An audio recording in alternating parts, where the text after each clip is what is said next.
Nous commençons donc au nom du Père, du Fils et du Saint-Esprit. Amen. Merci Seigneur Jésus pour le don de vivre dans ta très sainte et divine volonté. Seigneur Jésus, nous te donnons le petit caillou de notre volonté en échange du don de vivre dans ta très sainte et divine volonté. Nous nous fondons dans ta volonté, Seigneur Jésus. Nous infusons dans ta volonté chaque pensée, chaque mot et chaque souffle, chaque battement de cœur, tous nos souvenirs, notre intellect et notre propre volonté, et le flux de notre sang. Nous nous abandonnons à ta volonté et nous faisons un acte de résignation à ta volonté.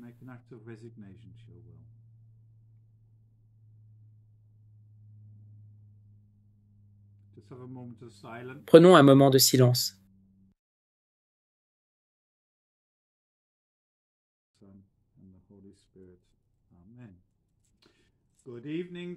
Bonsoir à tous et bienvenue. Nous avons quelques nouveaux visages à l'écran ce soir, enfin, plutôt nouveaux pour moi. La charmante Fiona O'Connor m'a posé une question dimanche, parce que dimanche, nous avons examiné les trois puissances de l'âme, la mémoire, l'intellect et la volonté. Et j'ai partagé les écrits de Louisa sur le fait que la mémoire était censée être remplie d'amour. Nous sommes censés nous souvenir seulement de l'amour. Et donc, ce qui s'est passé, c'est qu'à cause du péché, à cause de la chute, la mémoire peut être remplie de mauvaises expériences, de traumatismes, de péchés, de toutes sortes de déchets et de beaucoup de blessures, de beaucoup de souffrances.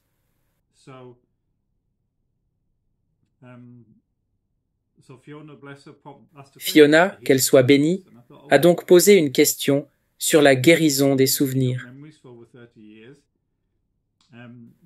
Et je me suis dit, d'accord, je suis impliqué dans la guérison des souvenirs depuis plus de 30 ans.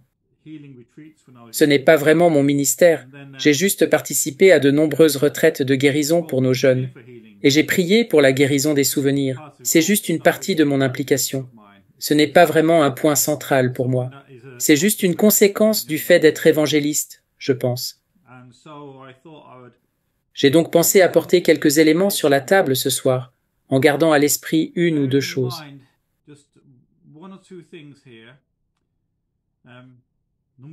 Tout d'abord, nous vivons une nouvelle ère pour l'Église. J'ai fait une petite étude sur le concept de la nouvelle ère pour l'Église. Je l'ai fait il y a quelques semaines.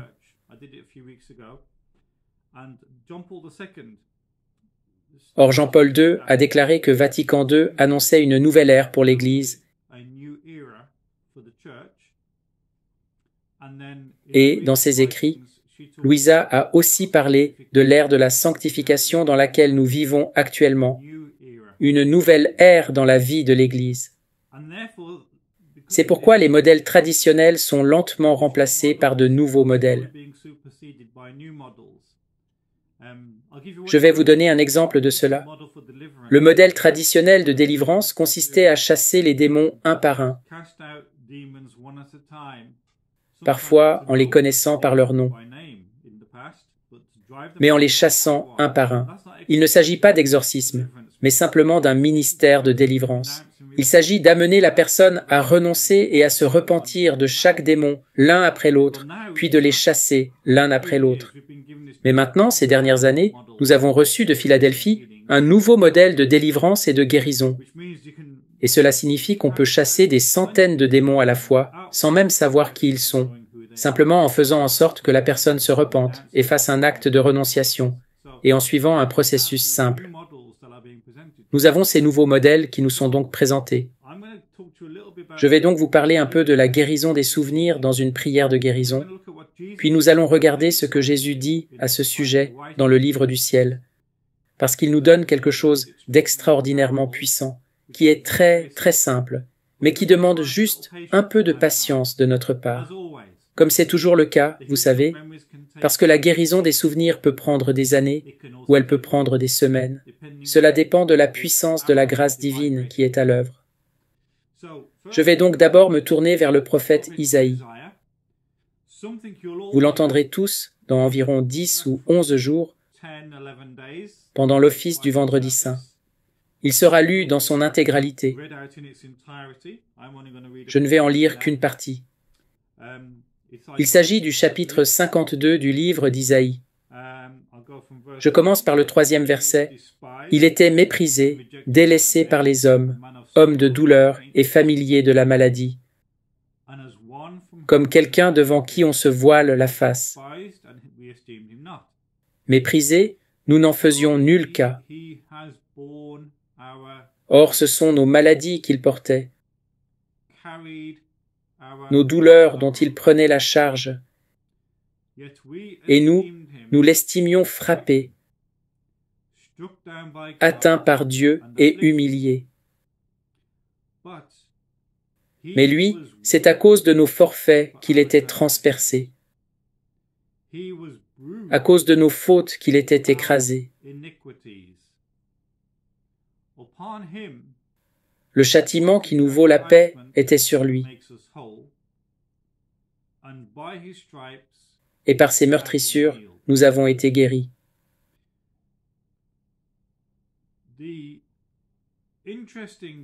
L'aspect intéressant de ce texte est qu'il est écrit au passé, même s'il a été rédigé 500 ans avant Jésus-Christ, ou à peu près. Il a été blessé, il a été meurtri, le châtiment est tombé sur lui. C'est par ses meurtrissures que nous avons été guéris. C'est au passé, même si ce texte a été écrit avant le Christ, ce qui montre que le sacrifice du Christ sur la croix remonte jusqu'à Adam et couvre toute l'histoire de l'humanité, tous les êtres humains. Ce que nous devons faire maintenant, c'est prendre ces versets, qui sont une parole vivante, et recevoir la grâce de cette parole. Par exemple, il a été blessé pour nos transgressions. Ainsi, lorsque nous transgressons, lorsque nous péchons, c'est lui qui a subi le châtiment. C'est sur lui qu'est tombé le châtiment qui nous guérit. C'est par ses meurtrissures que nous avons été guéris. Ainsi, lorsque nous voyons Jésus flagellé, par exemple, ou pleurant avec des épines, disons que nous sommes en train de regarder un film comme La Passion du Christ, ou que nous regardons une image, ou que nous méditons sur le rosaire, ou sur les heures de la Passion, que nous voyons ce qu'il endure. Eh bien, il l'a fait pour nous libérer de ce que nous souffrons. Donc, si nous avons des chagrins dans notre vie, si nous avons été blessés émotionnellement, spirituellement ou psychologiquement de quelque manière que ce soit, le Christ a déjà souffert pour que nous puissions être guéris. Cependant, il peut y avoir une petite distorsion dans notre façon de penser quand nous entendons cela. Et c'est une distorsion avec laquelle nous devons être très, très prudents.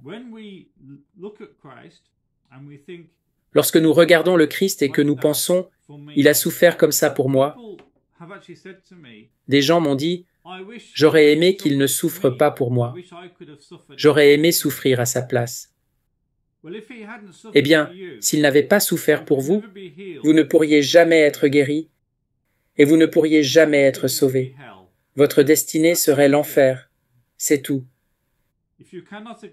Si vous n'acceptez pas ce que le Christ a souffert sur la croix, à cause de ce que j'appellerais un faux amour de soi, et c'est un faux amour de soi, parce que l'amour véritable accepte pleinement le don fait par le bien-aimé.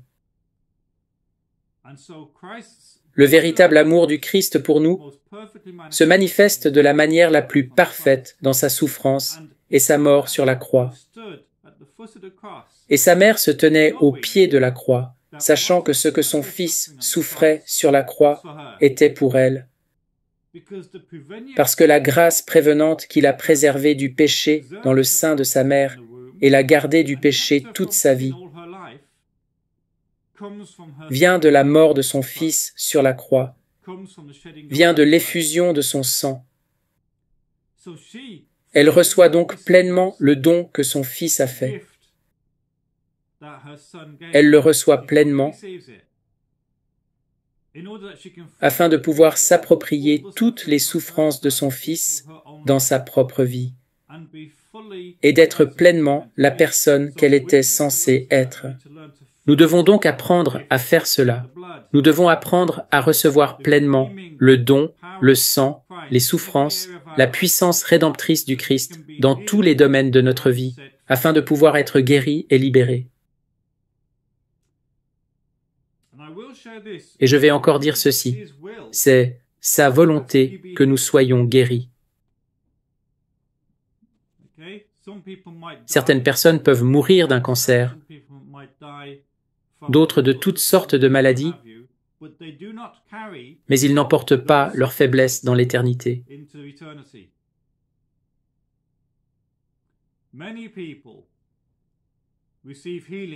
Beaucoup de gens reçoivent la guérison dans cette vie. Beaucoup reçoivent une guérison surnaturelle dans cette vie. Je pourrais compter, je ne sais pas combien de centaines ou même de milliers de personnes j'ai vues, que le Seigneur a guéri à travers mon propre ministère. Et je sais que d'autres ministères voient aussi d'innombrables guérisons.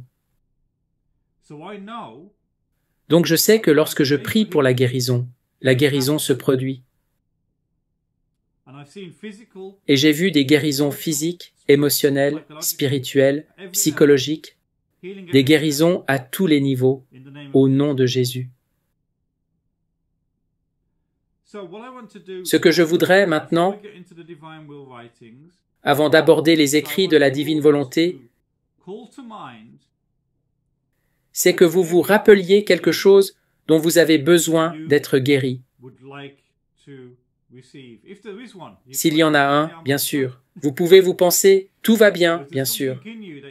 Mais s'il y a quelque chose en vous que vous pensez être un obstacle, une peur ou une obsession, une anxiété, un mal de dos, des maux de tête, peu importe ce que c'est, mais il faut que ce soit pour vous. Nous prions pour vous qui êtes ici ce soir et pour les personnes qui vont regarder l'enregistrement, d'accord ? Je vous demande donc de vous présenter vous-même, non pas quelqu'un d'autre pour qui vous priez, mais simplement vous-même. Et nous allons prier pour le toucher de guérison du Christ, d'accord ? Nous allons commencer tout de suite, puis je passerai aux enseignements du livre du ciel sur le même sujet et nous continuerons à prier. Pensez donc à un domaine dans lequel vous avez besoin de guérison.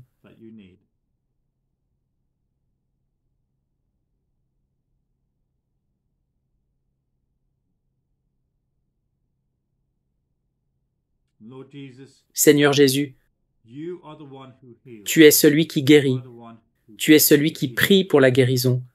Alors je vais prier pour la guérison avec toi, Seigneur Jésus. Et je prie, Seigneur, pour que ton toucher de guérison s'étende à tous ceux qui sont ici ce soir et à tous ceux qui regardent l'enregistrement.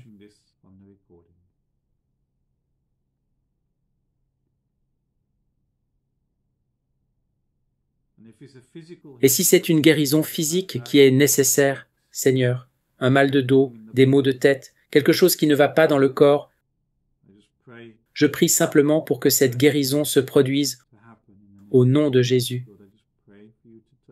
Seigneur, je prie pour que tu les touches maintenant avec ta volonté divine et que tu apportes la guérison. Et si quelqu'un a besoin de quelque chose de psychologique ou d'émotionnel,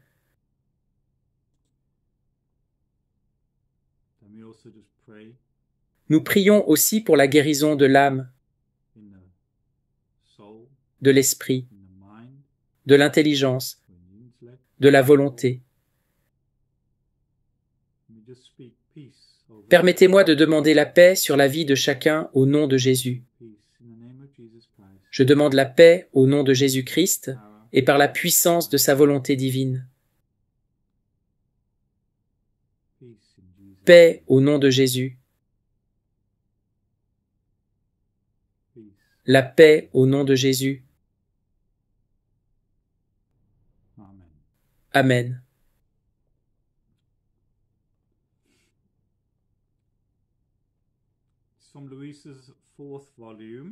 Du 4e volume de Louisa, 31 octobre 1900. Je l'ai déjà lu lors d'un enregistrement précédent. Vous savez, cela ne fait pas de mal de le revoir encore. Nous, Jésus et Louisa, avons parcouru un peu la terre. Et parmi les nombreuses rencontres que nous avons faites, nous avons rencontré une âme prise dans les griffes du désespoir. Plein de compassion pour elle, nous nous sommes approchés et Jésus a voulu que je lui parle pour lui faire comprendre le mal qu'elle faisait.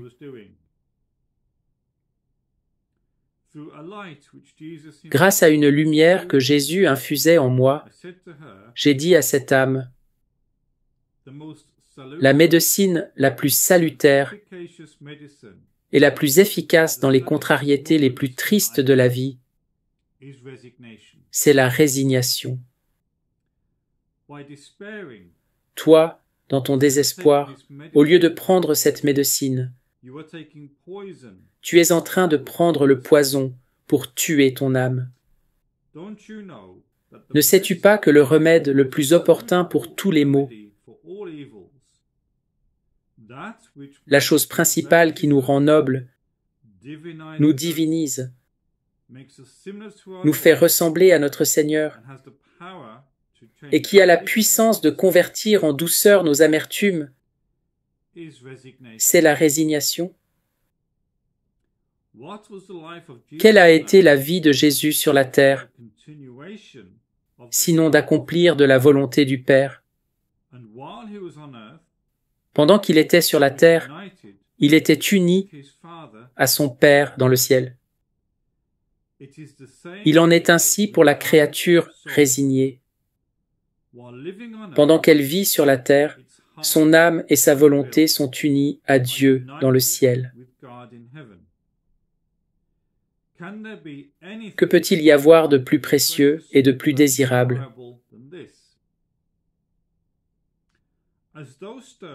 Comme si elle avait été secouée, cette âme désespérée commença à se calmer. Jésus et moi, nous nous sommes retirés. Que tout soit pour la gloire de Dieu et qu'il soit toujours béni. J'ai donc fait une petite vérification sur ce point. Que signifie être résigné? J'ai consulté le dictionnaire.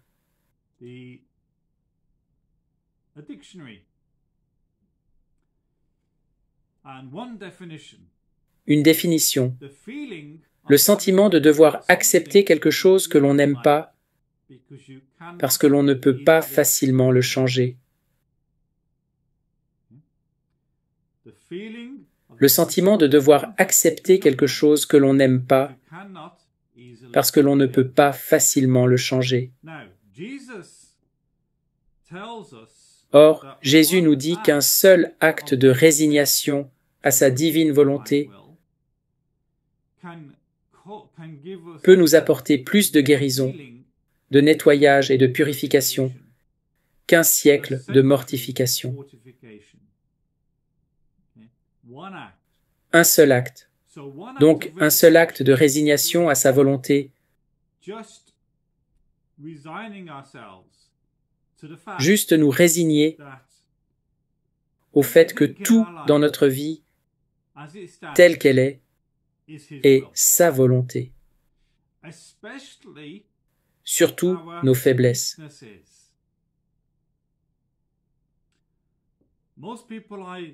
La plupart des gens à qui je parle luttent massivement contre leurs faiblesses.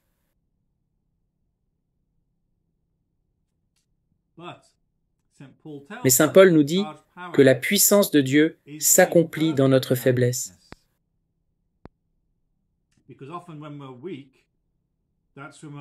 Car c'est souvent lorsque nous sommes faibles que nous sommes à genoux, en train de le supplier. Mais je voudrais juste répéter ces paroles de Jésus à Louisa.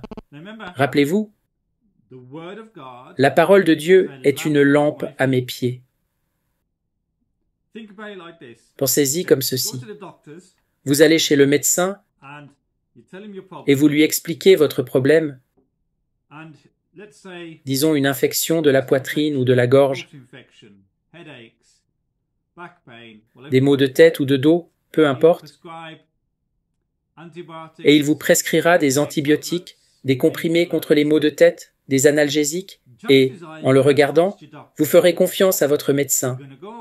Vous partirez, vous prendrez vos comprimés, vous commencerez à les prendre, et vous vous attendrez à ce que le problème disparaisse rapidement.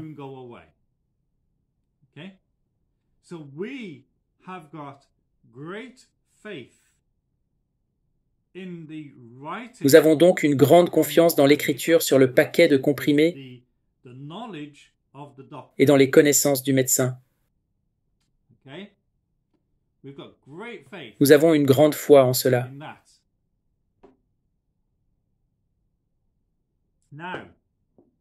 Maintenant, Jésus nous apporte des médicaments pour l'âme et il dit ceci. Je le répète encore, je l'ai dit il y a 1 minute. Jésus dit ceci, je vais le dire dans sa volonté. Jésus veut vous le dire, alors je le dis avec Jésus. Le remède le plus salutaire et le plus efficace pour les moments les plus tristes de la vie est la résignation. En désespérant, au lieu de prendre son médicament, vous prenez un poison qui tuera votre âme. Le désespoir est donc un poison pour l'âme. Il conduit l'âme en enfer. Ne savez-vous pas que le meilleur et le plus approprié des remèdes à tous les maux, celui qui nous embellit, nous divinise, nous rend semblables à notre Seigneur et a le pouvoir de changer l'amertume elle-même en douceur, c'est la résignation. Accepter ce que l'on ne peut pas changer. Dire d'accord, Jésus, c'est ma situation dans la vie. À ce moment précis, je vais prendre le remède. Le remède consiste à me résigner complètement à ta volonté dans ce domaine de ma vie, en fait, dans tous les domaines de ma vie. Comment faire? Eh bien, faisons un acte de résignation à la volonté divine. Et faisons-le par l'intermédiaire du cœur immaculé de Marie. Alors, une fois de plus, nous prions. Merci, Louisa, pour ta puissante intercession.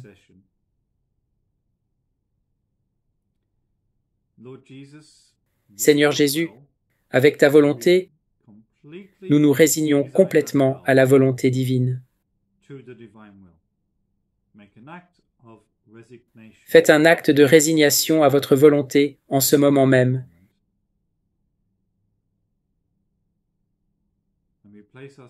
Et replacez-vous dans le cœur immaculé de Marie.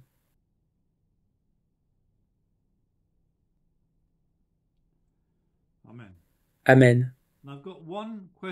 J'ai une question sur le chat. Je répondrai à cette question dans 1 minute. Je voudrais juste aborder un autre aspect de cette guérison dans la volonté divine. Si je peux trouver la référence. Nous y voilà.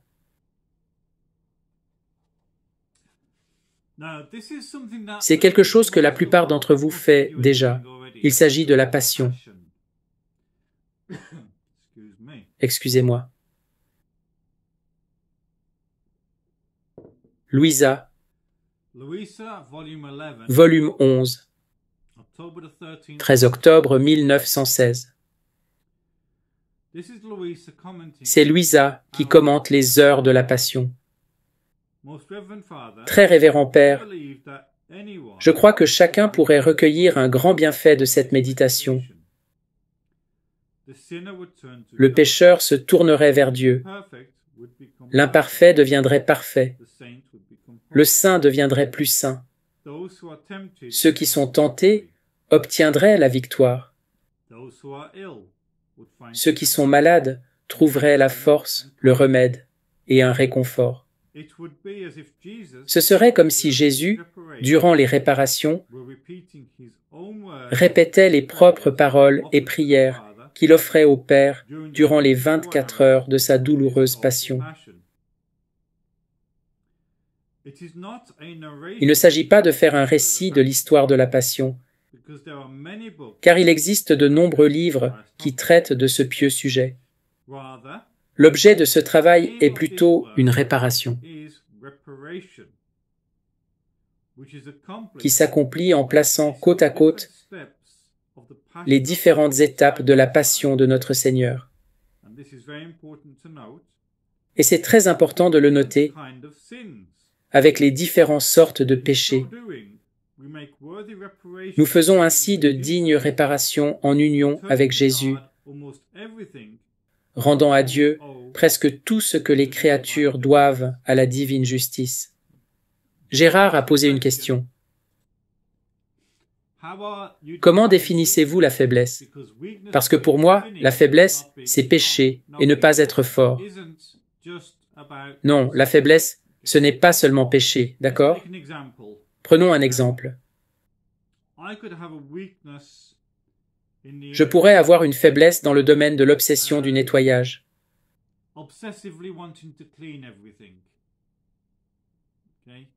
Je veux que ma maison soit impeccable de fond en comble et que chaque chose soit à sa place. Et je n'aime pas du tout que quelque chose ne soit pas à sa place ou qu'il y ait un peu de saleté dans le couloir ou quoi que ce soit de ce genre. On peut donc être obsédé par la propreté ou, au contraire, être incroyablement désordonné et malpropre. Il s'agit de deux faiblesses simples. Il n'y a rien de particulièrement pécheur à vouloir garder une maison propre. Mais cela peut devenir une obsession de nettoyer tous les jours. Et cela peut aussi être l'inverse. Vous êtes une personne désordonnée. Je connais quelqu'un qui met tout en désordre. Ce ne sont que des faiblesses qui peuvent être purifiées par le Christ, en apprenant à accepter que les choses doivent parfois être rangées pour la personne qui est très désordonnée. Et les choses ne doivent pas toujours être aussi bien rangées pour la personne qui est obsédée par le nettoyage. Mais ces compulsions sont enracinées dans une blessure bien plus profonde. Et c'est par l'acte de résignation que ces blessures peuvent être guéries. Quant au péché, il est probablement plus facile à gérer que ces blessures plus profondes. Si je me confesse le dimanche, dans 2 semaines, le dimanche de la divine miséricorde et que je communie, tous mes péchés disparaissent, ainsi que la punition pour mes péchés. L'ardoise est effacée instantanément. Le péché a donc disparu. Par contre, nos faiblesses, nos blessures intérieures peuvent prendre beaucoup de temps à traverser. Il faut beaucoup de temps pour que la grâce de la guérison y circule. Alors que le péché, c'est une chose, vous savez, vous allez vous confesser, votre péché est effacé. Permettez-moi donc de m'attarder un peu plus sur ces flèches de la passion et de continuer à répéter les mots. Car méditer sur la passion du Christ chaque jour est incroyablement transformateur pour l'âme. Je le recommande à tout le monde. Je trouve que c'est une chose incroyablement puissante. Elle apporte une grande paix à l'âme. Dans son journal, Sainte Faustine raconte que Jésus lui a dit qu'une heure de méditation sur la passion du Christ est plus bénéfique à une âme qu'une année entière de pénitence. Il y a plus de grâce. Et je pense que c'est en Sainte Faustine ou en Louisa que lorsque nous méditons sur la passion du Christ, une source se forme dans l'âme.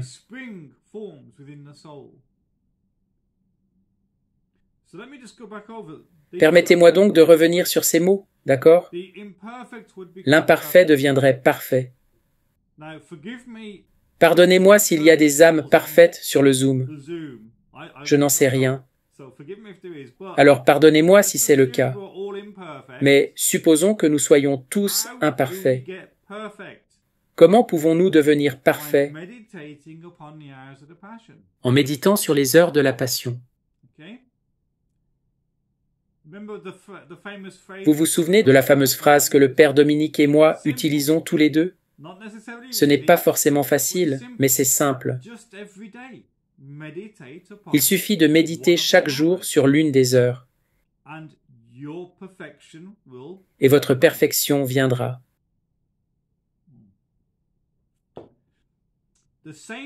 Les saints deviendraient plus saints. Je sais donc que je suis entouré de saints.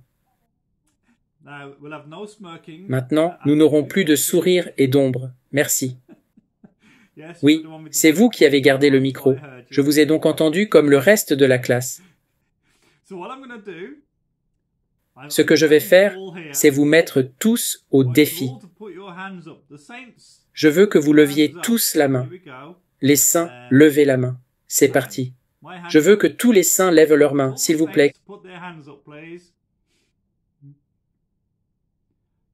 Caroline me donne un simple pouce levé. Je pense que le pouce est acceptable. Est-ce que c'est tout? Oh Fiona, merci. Un pouce est acceptable si vous ne savez pas comment lever votre main physiquement. Donnez-moi juste un petit pouce en l'air comme ça. Merci, merci.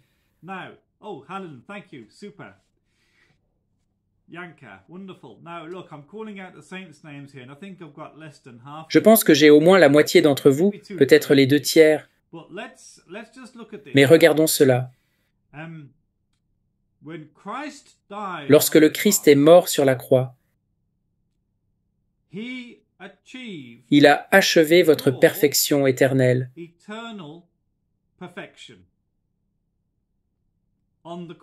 Sur la croix. Il est dit dans l'Épître aux Hébreux, chapitre 8 ou chapitre 10, que par ce seul sacrifice, il a atteint notre perfection éternelle.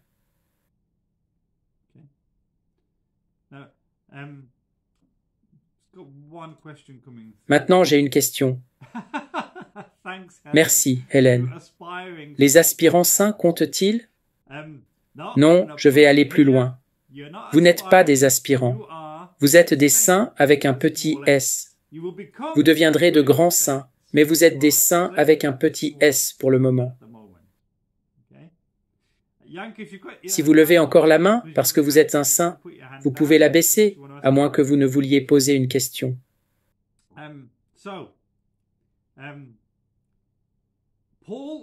Paul écrit chaque lettre du Nouveau Testament aux saints.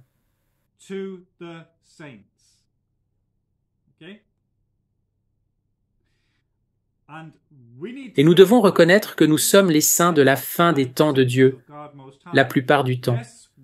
Oui, nous tombons dans le péché, mais nous sommes les saints de Dieu. L'Église nous appelle ainsi dans sa liturgie. Elle parle de tout le peuple saint de Dieu dans les prières eucharistiques.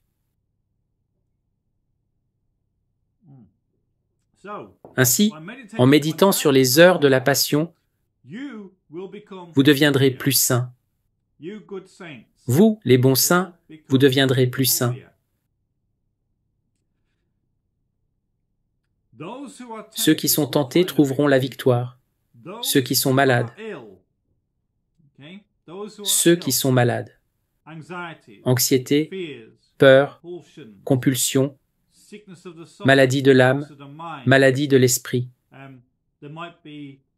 Il peut s'agir de souffrances liées à des abus subis dans l'enfance, à des abus subis à l'âge adulte, à toutes sortes de choses qui se passent dans nos vies et qui nous poussent à nous maltraiter nous-mêmes. Ceux qui sont malades trouveront la force, la médecine et le réconfort. On peut donc se soigner en faisant un acte de résignation à la volonté divine. Maintenant, vous avez un remède en méditant simplement sur les heures de la passion chaque jour. C'est un médicament pour l'âme. Comme tout médicament, il ne s'agit pas d'un remède instantané. Tous les médicaments demandent du temps pour que le corps guérisse. Il en va de même pour cette médecine. Il faut un peu de temps pour que l'âme soit guérie.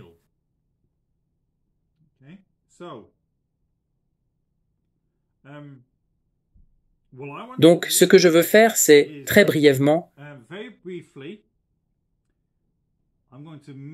méditer sur, réfléchissons, laquelle allons-nous faire?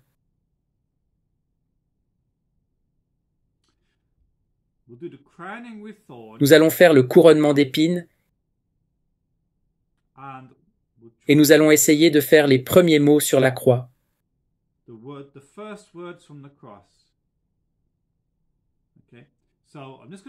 Je vais les prononcer.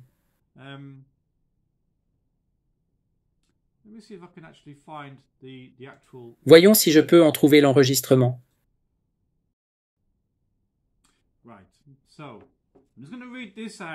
Je vais donc lire ce texte dans sa divine volonté et je vais vous demander à tous de recevoir ces paroles dans la prière. C'est Jésus qui vous parle. Louisa écrit, « Mon Jésus bien-aimé me dit, « Mon enfant, prends courage. Ne perds rien de ce que j'ai souffert. Sois attentive à mes enseignements. Je dois refaire l'homme complètement. Le péché lui a enlevé sa couronne et l'a coiffé de tant de disgrâce et de honte qu'il ne peut plus apparaître devant ma majesté. Le péché l'a déshonoré et dépouillé de tous ses droits à l'honneur et à la gloire.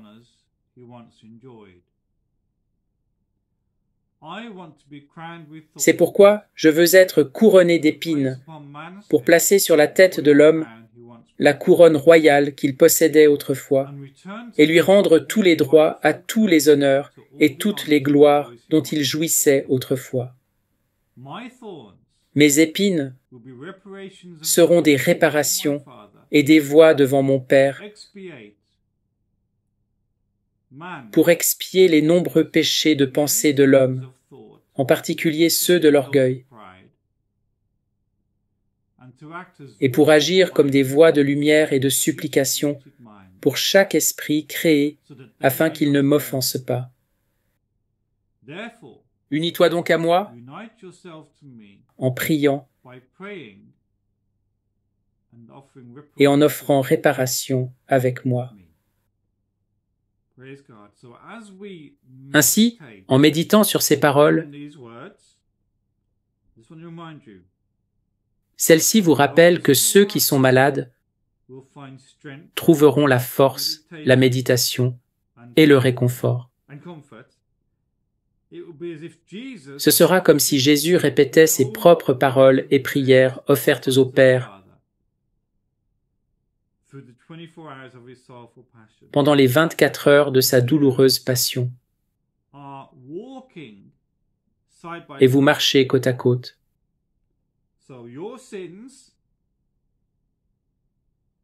Vos péchés marchent donc à côté de la guérison de Jésus. Ainsi, vos péchés de pensée sont ici, et la couronne d'épines de Jésus est ici, et la couronne d'épines répare vos péchés de pensée en vous guérissant. Encore une fois, cela demande de la persévérance et de la confiance. La persévérance parce qu'aucun médicament ne guérit instantanément. La confiance, parce que seule la confiance apporte les grâces de la guérison. Donc, si vous avez des problèmes avec vos péchés de pensée ou d'orgueil, et tout le monde souffre d'orgueil, ils sont guéris par ces méditations simples et puissantes, par l'acte de résignation et par le fait de faire les choses dans la volonté divine. Permettez-moi d'établir un contraste. Nous avons dans l'Église un ministère de guérison, le ministère de la guérison intérieure, des organisations comme Grief to Grace qui font un travail phénoménal et qui aident à réparer les dégâts dans le corps du Christ, à réparer les dégâts dans le monde. Il y a donc ces organisations, ainsi que des ministères de guérison et d'autres que nous connaissons. Mais je suis en train de vous montrer cette nouvelle et puissante guérison que Jésus nous offre à travers la divine volonté.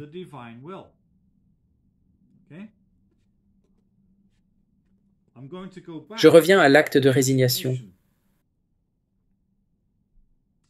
Le remède le plus salutaire et le médicament plus efficace pour les moments les plus tristes de la vie, c'est la résignation.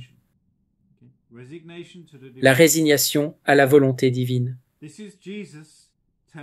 C'est Jésus qui nous dit comment l'âme peut être guérie par la grâce.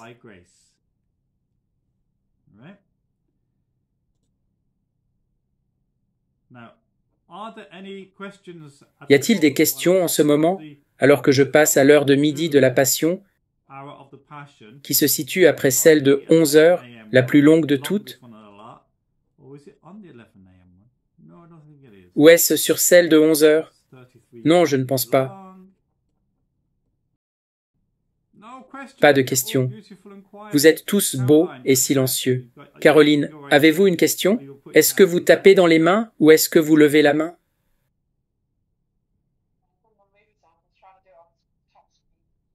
Comment faire pour ne pas sombrer dans le désespoir quand quelque chose peut le déclencher?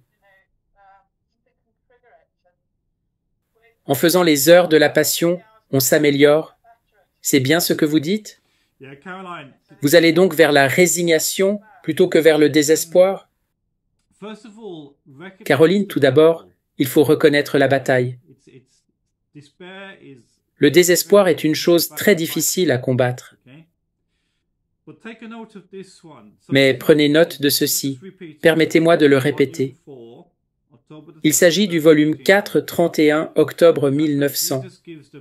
C'est là que Jésus donne le remède au désespoir, qui est l'acte de résignation. Si vous méditez sur des lectures comme celle-ci, disons que vous souffrez de désespoir en permanence, n'est-ce pas? Il vous envahit tous les jours, pour ne pas dire plus. Si vous méditez cela régulièrement, la puissance du Christ viendra guérir la blessure qui cause le désespoir. Il est dit ici qu'ils étaient avec une âme désespérée.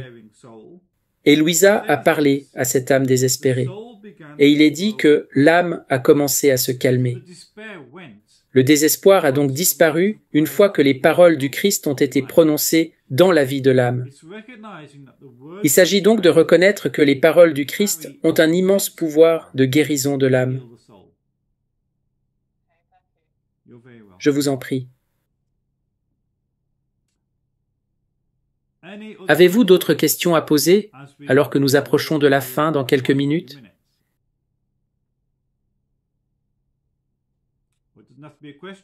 Il ne s'agit pas nécessairement d'une question, mais cela peut être un désaccord, d'un problème que vous souhaitez soulever. Est-ce l'orgueil qui nous empêche de nous pardonner à nous-mêmes? Anne, bonne question. L'orgueil. Est-ce l'orgueil qui nous empêche? Je ne suis pas sûr qu'il nous empêche de nous pardonner à nous-mêmes, mais il empêche certainement les gens de pardonner aux autres. Dans notre monde moderne, on entend souvent cette phrase « Je ne leur pardonnerai jamais ». C'est alimenté par l'orgueil. Je pense qu'en ce qui concerne le pardon à soi-même, il s'agit d'une blessure contre laquelle nous devons lutter et que nous devons littéralement nous pardonner. Il ne faut pas non plus confondre l'acte de pardonner avec des sentiments. Nous pourrions penser, je n'ai pas l'impression d'avoir pardonné à cette personne. Mais le pardon n'est pas basé sur des sentiments. Le pardon est un acte. Nous pardonnons.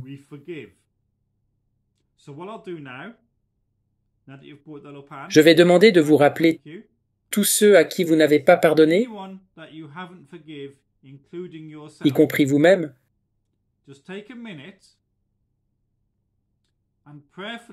Prenons juste une minute pour prier pour la personne à qui vous n'avez pas pardonné, mais aussi si vous ne vous êtes pas pardonné quelque chose. C'est le moment de le faire, et la grâce de Dieu est ici avec vous en ce moment.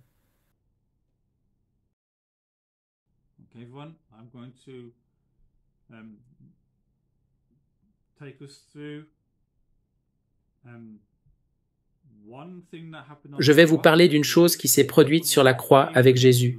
C'est l'un de mes passages préférés des heures de la Passion. Il s'agit en fait de l'heure de 13 heures, 21e heure. Elle commence ainsi. Mon amour crucifié, je prie avec vous, et la force enchanteresse de votre amour et de vos souffrances garde mon regard fixé sur vous. Mais mon cœur se brise à vous voir souffrir ainsi. Ce sont des martyrs d'amour et de souffrance. Les flammes qui brûlent votre cœur s'élèvent si haut qu'elles vous consument tout entier. Votre amour contenu est plus fort que la mort elle-même. Votre désir d'épancher cet amour vous fait jeter un regard sur le larron qui est à votre droite pour l'arracher à l'enfer. Vous le voyez disposé envers votre grâce et vous touchez son cœur pour le changer complètement. Il vous répond et vous reconnaît comme Dieu. L'esprit contrit, il vous dit, « Seigneur, souvenez-vous de moi quand vous serez dans votre royaume. » Sans hésiter, vous lui répondez, « Aujourd'hui, tu seras avec moi en paradis. » Et vous faites ainsi la première conquête de votre amour.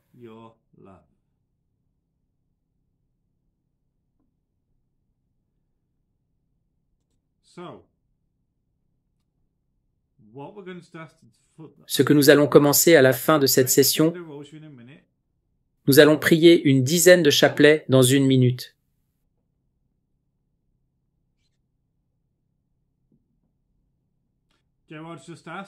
Gérard demande comment vivre la résignation concrètement. J'ai mal à la tête, mais que je n'en veux pas, vais-je m'y résigner? Jésus dit que par la volonté divine, nous devons vouloir ce qu'il veut. Et donc, quelles que soient les circonstances, nous nous résignons à sa volonté divine en toutes choses. Et Jésus, vous savez, laissez-moi vous donner un exemple de ma propre vie, parce que c'est mon témoignage. Il y a quelques années, je me suis fracturé la cage thoracique et j'ai été cloué au lit pendant un certain temps, ce qui m'a obligé à annuler des rencontres d'évangélisation. Je ne me suis pas résigné à la volonté divine, car je ne connaissais pas grand-chose à la volonté divine à l'époque. Mais je me suis simplement résigné.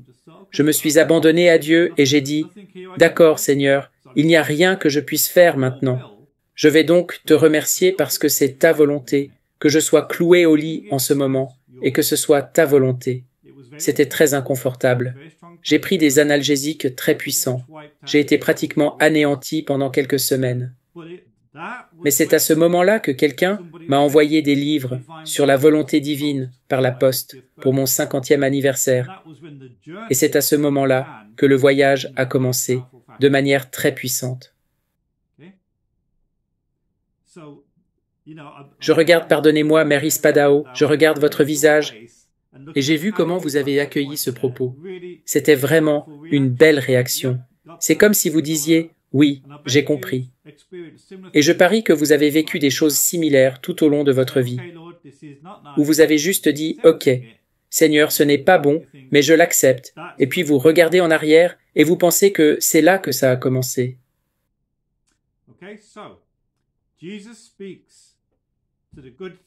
Ok, donc Jésus parle au bon larron en fait.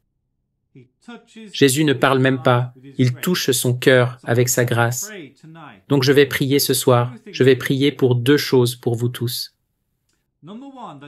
Premièrement, que Jésus vous donne la grâce de faire un acte plus parfait de résignation à sa volonté, afin que votre âme puisse être purifiée plus puissamment. Et deuxièmement, alors que nous poursuivons nos heures de la passion chaque jour,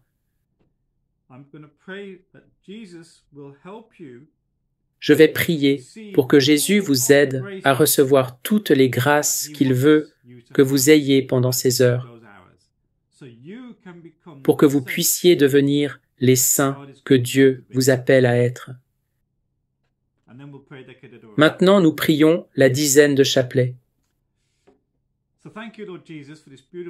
Seigneur Jésus, merci pour ce magnifique groupe de saints réunis ici ce soir, et pour ceux qui regarderont cette émission en ligne plus tard.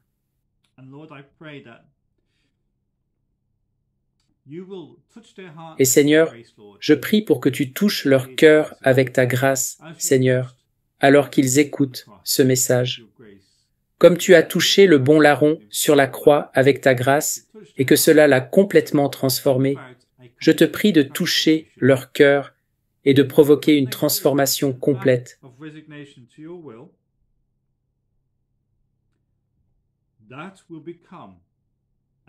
De sorte que, lorsqu'ils feront un acte de résignation à ta volonté, cela deviendra un médicament incroyablement efficace pour tous les moments tristes de leur vie, et apportera une guérison puissante, en particulier la guérison de la blessure qui cause le désespoir.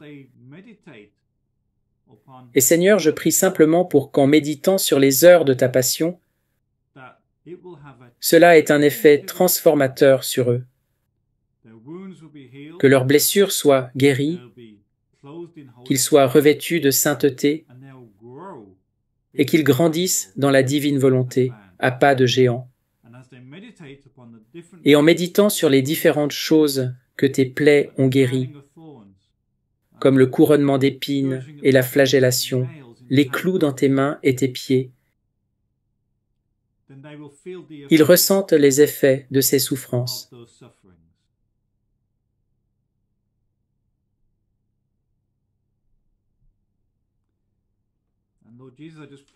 Et Seigneur Jésus, je prie juste le deuxième mystère douloureux pour tous ceux qui sont rassemblés ici et tous ceux qui regardent en ligne, la flagellation de la colonne. Et avec chaque coup de fouet que nous méditons, Seigneur Jésus, nous prions pour la paix dans nos foyers, la paix dans nos familles, et pour une paix universelle pour tous, depuis Adam jusqu'au dernier homme à naître, Seigneur Jésus, car il s'agit d'une sanctification universelle. Merci de purifier les âmes du purgatoire, de convertir les pécheurs, de guérir les malades, de rendre la vue aux aveugles, d'attirer dans ton royaume toutes les âmes que tu as destinées à ton royaume. L'agonie de Jésus dans le jardin, venez divine volonté, priez en nous. Seigneur Jésus, nous remettons chaque acte de cette nuit à ta divine volonté. Nous plaçons chaque acte de cette journée dans ta volonté, Seigneur Jésus. Et pour ceux d'entre nous qui se trouvent dans ce fuseau horaire et qui se préparent à aller se coucher, Seigneur Jésus, nous te demandons de placer chaque acte de cette nuit dans ta volonté, notre sommeil, notre repos, nos rêves et notre lever le matin. Et pour ceux qui sont en Amérique et dans d'autres fuseaux horaires, nous plaçons chaque acte du reste de la journée, de la soirée et de la nuit dans ta volonté, Seigneur. Nous prions pour la paix dans tout ce que nous faisons. Que nous soyons la paix, Seigneur Jésus, en toutes choses. Au nom de Jésus, Amen. Au nom du Père, du Fils et du Saint-Esprit, Amen.